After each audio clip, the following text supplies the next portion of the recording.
बात कर लेते हैं परमीय परमीय के बारे में थोड़ा सा शार्ट में, उसके बाद फिर आगे चलेंगे साथियों। परमीय परमीय क्या होता है?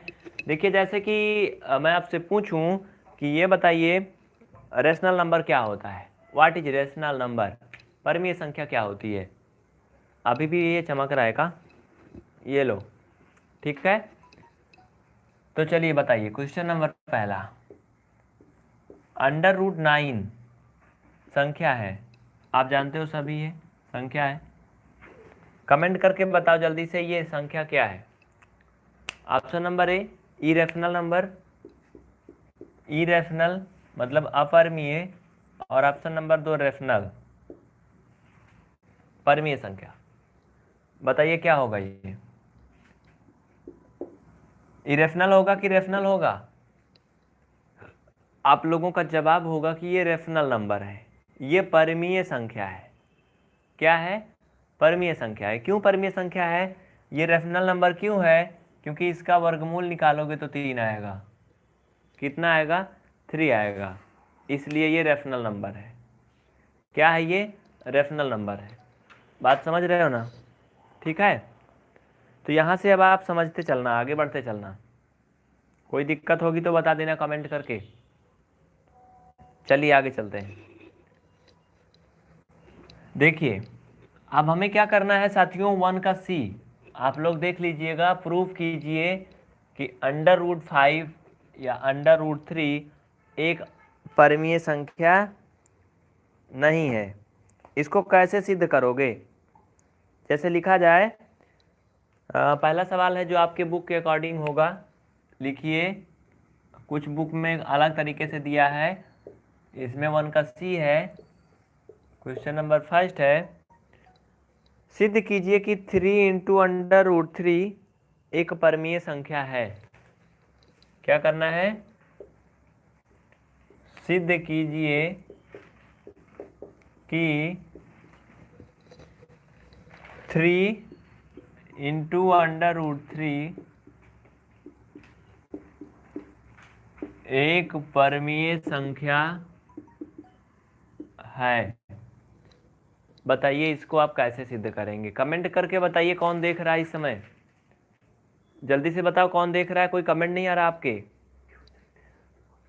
बोलिए। देखिए, ये सिद्ध करना है, कैसे करोगे?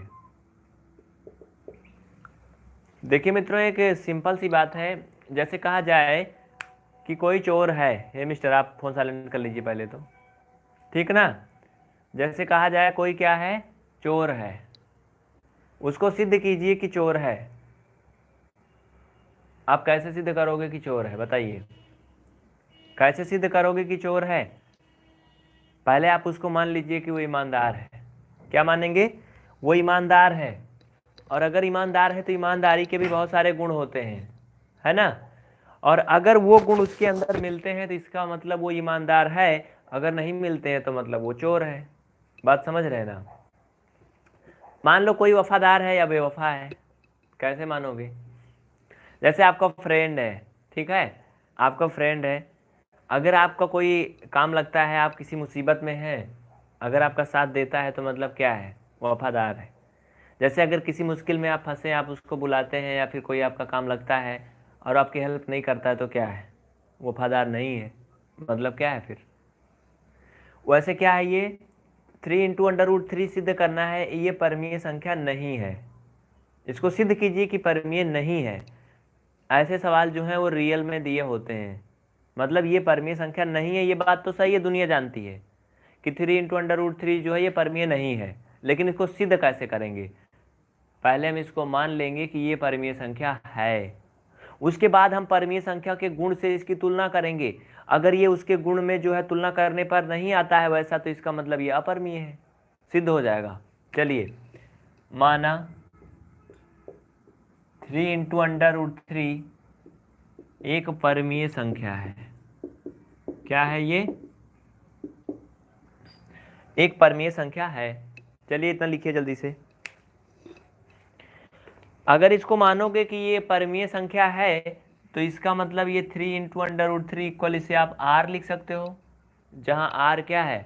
रेशनल नंबर है, ठीक है। जहां r एक परमीय संख्या है, इसको आप कोष्टक में लिख सकते हैं where are equal rational number. Rational number are क्या है? Rational number. अब आगे देखना, आगे क्या होता है, कैसे प्रूव करेंगे इसको, कुछ ना कुछ तो करना ही पड़ेगा, थोड़ा स्टेप है ना। अब इसे आप एक काम कर सकते हो, √3, ये जो इधर मल्टीपल में है ना 3, इधर आएगा तो क्या होगा, बोलो जल्दी से। इधर आएगा तो ये गुणा में है, इधर भाग में हो जाएगा, तो सिंपल सी बात है, ये r/3 हो जाएगा। हो जाएगा ना, बोलो हो जाएगा, हो जाएगा ना। प्रशांत पांडे जी गुड मॉर्निंग, बात समझ में आई ना। अब अगर आप गौर से देखिए, वो क्या देखना है, r/3 क्या है, एक परमीय संख्या है, नीचे लिखिए, चूंकि r/3 एक रेशनल नंबर है, मतलब एक परमीय संख्या है। आप जानते हो जिस संख्या को p/q के रूप में लिखा जा सके वो परमीय संख्या होती है ना। तो ये p/q के फॉर्म में है, इसलिए क्या है, ये रेशनल नंबर है। क्या है, ये रेशनल नंबर है। लेकिन जो और उसके साथ है वो क्या है, और √3 एक अपरमीय संख्या है। क्या है, अपरमीय संख्या है। कभी भी अपरमीय संख्या परमीय संख्या के बराबर नहीं हो सकती है। बताओ, हो सकती है? नहीं हो सकती है। देखिए, इसको हमने लिख तो दिया था ये सवाल के अकॉर्डिंग, ये हो गया, लेकिन कभी भी रेशनल नंबर जो है वो इरेशनल नंबर के इक्वल नहीं हो सकती। बात समझ रहे हो ना। इसका मतलब अब आगे का स्टेप देखना, इसको आप लोग मिटा दीजिए या लिख लीजिए, मतलब स्क्रीनशॉट लेके लिख लीजिए। कैलाश जी जुड़ चुके हैं, परवीन जी जुड़ चुके हैं, जो भी स्टूडेंट जुड़े हैं जल्दी से बात को समझें और क्लास को लाइक करें तुरंत, ठीक ना। वीडियो को थोड़ा पीछे करके देख लेना, हमने 2 लाइन मिटाया है, बस थोड़ा सा मिटाया, अभी पीछे करके देख लो, बैक करके मिलेगा पूरा। चलिए, कभी भी परमीय संख्या, ऊपर लिखिए, कभी भी रेशनल नंबर इरेशनल नंबर के बराबर नहीं हो सकती। इरेशनल नंबर के बराबर नहीं हो सकती। बात समझ में आ रही ना, हम क्या लिख रहे हैं, नहीं दिख रहा होगा ना, लेकिन हमने क्या लिखा है, ध्यान से सुनिए। हमने लिखा है कभी भी परमीय संख्या अपरमीय संख्या के बराबर नहीं हो सकती, इसलिए √3 ये डज नॉट इक्वल r/3, ये इतना हो जाएगा। बात समझ में आई ना, ये इतना हो जाएगा, चूंकि इसके बराबर नहीं हो सकती। यानी कि फिर फाइनल में आपका वही मिल गया जो पहले था, इधर से ये जाएगा, गुणा होगा तो 3 × √3 डज नॉट इक्वल r, जहां r क्या है, रेशनल नंबर है। हमने पहले ही माना था रेशनल नंबर ना r, ठीक है। तो अब आप क्या कह सकते हो, इक्वल परमीय संख्या, इसको आप नीचे लिख लो एक लाइन, 3 × √3 डज नॉट इक्वल परमीय संख्या। बात समझ में आई ना। ये नीचे का स्टेप था, इसको आप लिख लिए होंगे, ऊपर वाला स्टेप अब लिखिए। अगर नहीं लिख पाए थे तो वीडियो को थोड़ा पीछे करके देखिए, मैं बार बार बातें क्यों बोलता हूँ, जिससे आप समझ जाओ। पीछे का पूरा लिखने के बाद इसको लिख लीजिए। अब देखिए, वही आ गया जो आपको सिद्ध करना था। अतः 3 × √3 एक परमीय संख्या नहीं है, नहीं है, एक परमीय संख्या नहीं है। यहां पर आप इसके आगे लिख दो चाहे तो, हैंस प्रूव्ड इति सिद्धम, अतः सिद्ध हुआ, ठीक ना। क्या करना था, प्रूव करना था कि 3 × √3 एक रेशनल नंबर नहीं है, इसका मतलब ये इरेशनल नंबर है। तो कैसी लगी आपको ये जानकारी, बताइएगा कमेंट करके, उसके बाद हम आगे चलते हैं। इसी तरह का अगर आपको एक दूसरा सवाल दें तो उसको आप लोग कर लेंगे, है ना? कर लेंगे कि नहीं, बताइए। सिद्ध कीजिए अंडर रूट 5, सिद्ध कीजिए अंडर रूट 5 एक अपरिमेय संख्या है। बताइए कैसे सिद्ध करोगे? सिद्ध कीजिए अंडर रूट 5 एक अपरिमेय संख्या है, तो कैसे सिद्ध कर सकते हो आप? देखिए ध्यान दीजिएगा, अगला सवाल पे चलें, नोट करिए। क्वेश्चन नंबर दूसरा, सिद्ध कीजिए अंडर रूट 5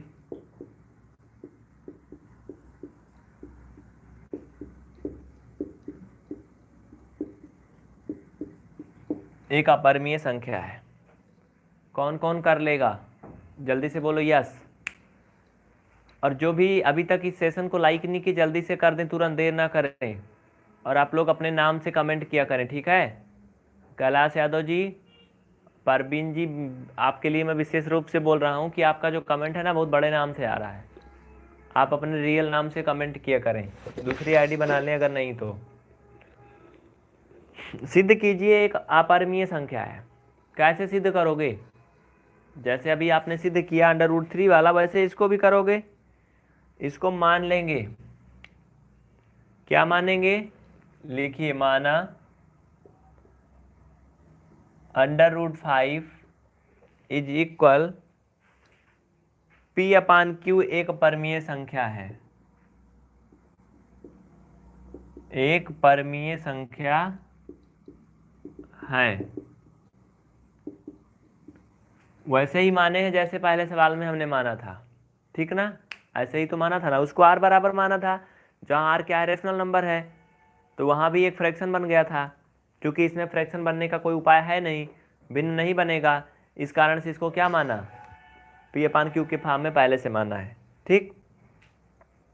अब क्या करोगे, पी क्यू पूर्णांक है तथा जैसे परमीय संख्या के गुण होते हैं वैसे ही है, पी और क्यू क्या है, पूर्णांक है तथा क्यू का मान जो है वो 1 से बड़ा होगा, ठीक है। क्या होगा, यहाँ पे नीचे चाहे तो लिख लो, P कामा Q एक पूर्णांक है, एक हटा दो इसमें से, अच्छा रहेगा। P कामा Q पूर्णांक है जहाँ Q is greater than 1 and Q does not equal 0। Q 1 से बड़ा हो सकता है, होगा, लेकिन 0 के बराबर नहीं हो सकता, ये कंडीशन है। और क्या है, इसमें कोई भी कॉमन फैक्टर नहीं है P और Q में। क्यों? क्योंकि अगर कॉमन होंगे तो कट जाएंगे, इसलिए इसमें क्या होंगे, कोई भी कॉमन फैक्टर नहीं होंगे, ठीक। अब आगे क्या करोगे, अब एक काम हम कर सकते हैं, इन दोनों पक्षों का वर्ग कर दें। अंडर रूट 5 का ये स्क्वायर हो जाएगा और ये क्या हो जाएगा, P का स्क्वायर अपान Q का स्क्वायर। अपना काम बनाने के लिए आप सिचुएशन के अकॉर्डिंग ये सब कर सकते हैं, लेकिन जो करेंगे वो दोनों तरफ करना होगा, ठीक ना। तो ये आ जाएगा आपका 5 और ये आ जाएगा P का स्क्वायर और Q का स्क्वायर। बात समझ में आई ना? इस तरह से आप इसको एक काम कर सकते हो, वो क्या, वो ये कर सकते हो आप कि 5Q, देखो 5Q इक्वल हो जाएगा P का स्क्वायर अपान Q। अब बताइए इसको हमने ऐसे क्यों कर दिया भाई, यहाँ पर 2 घात थी Q की, एक Q से हमने 5 में गुणा कर दिया, जबकि दूसरे Q से क्यों नहीं किया? क्यों? क्योंकि हमें P अपान Q के फॉर्म में लाना है, P अपान Q के फॉर्म में लाना है, ठीक ना। और अगर P की जगह पर कोई भी पूर्णांक रखेंगे तो क्या बन जाएगा, एक पूर्णांक ही बनेगा। जैसे P की जगह पर अगर 3 रख दिया तो क्या होगा, 3 त्रिका 9 हो जाएगा, और Q का मान अगर 1 रख दिया तो क्या हो गया, 9/1 हो गया। अगर P की जगह पर 5 रख दिया तो 25 हो गया, और Q का मान 1 रख दिया तो 1 हो गया। कहने का मतलब ये परमीय के रूप में आ रहा है ना, मतलब ये क्या है, ये फॉर्म सही है, लेकिन नीचे Q का स्क्वायर हो सकता है। Q का स्क्वायर अगर नीचे हो जाएगा तो फिर वो क्या होगा, परमीय का रूप नहीं होगा। यही हमें क्या करना था, सिद्ध करना था। अभी आगे लिख लीजिए, चूंकि 5q एक पूर्णांक है लेकिन p² में कोई उभयनिष्ठ गुणनखंड नहीं है। बगल में लिखिए, चूंकि 5q एक पूर्णांक है, चूंकि 5q एक पूर्णांक है लेकिन p²/q में कोई भी कॉमन फैक्टर नहीं है। कॉमन फैक्टर नहीं है, इसको हिंदी में बोलेंगे उभयनिष्ठ गुणांक, उभयनिष्ठ या फिर आप गुणनखंड भी बोल सकते हैं, ठीक है, मतलब एक ही होता है। कॉमन फैक्टर नहीं है। आगे लिखिए, अतः